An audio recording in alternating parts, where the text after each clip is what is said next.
నాన్న అంత వింతగా అరిచాడంటే వీడు ఖచ్చితంగా కాలు జారి ప్రేమలో పడిపోయి ఉంటాడు. పట్టం కాదు, ఫుల్ గా ములిగిపోయాడు పాపం. అయితే అమ్మాయి ఎవరో అడగవే.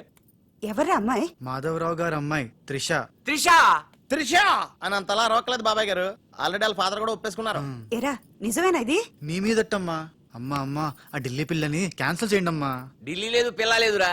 ఈ విషయం బయటికి రాబడ్డానికి చిన్న అబద్ధం ఆడేది. నిజమా? అంటే సేమ్ నేను అన్నట్టు అనమాట. నువ్వేవాడేవురా?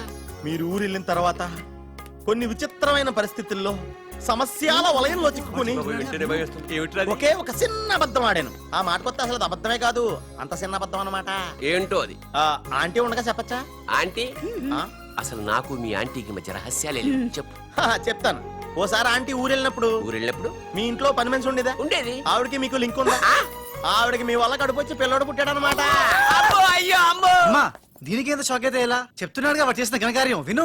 ఘనకారాలు చేయకుండా శుభకారాలు ఎలా జరుగుతాయి? అందుకే నేనేం చెప్పాను తెలుసా?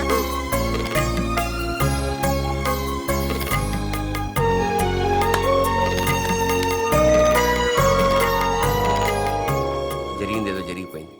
ఈ విషయాన్ని ఇంకా దూరం తీసుకెళ్ళడం మంచిది కాదు. ఏ పరిస్థితుల్లో మీరు అలా చేయాల్సి వచ్చిందో త్రిషకి వివరంగా చెప్పండి.